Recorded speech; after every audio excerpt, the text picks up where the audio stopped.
মাকে ভুলেও তিনটি কথা বলো না। আল্লাহ তাআলা বলেছেন, তোমার মা বাবার সঙ্গে সদাই ব্যবহার করো। যে মায়ের পায়ের নিচে জান্নাত, সেই মাকে কষ্ট দেওয়া মানে নিজের ভাগ্য থেকে বরকত মুছে ফেলা। এক, মা যখন কিছু বলে, ভুল হলেও কখনো বলো না তুমি কিছুই জানো না।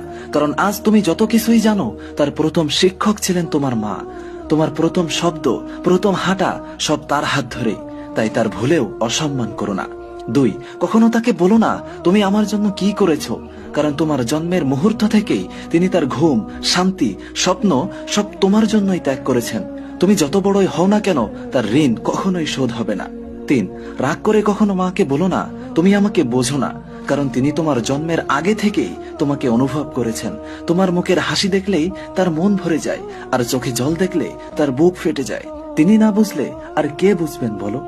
মা শুধু একজন মানুষ নন, তিনি একটি দোয়া, একটি ছায়া, তোমার জান্নাতের দরজা। আমি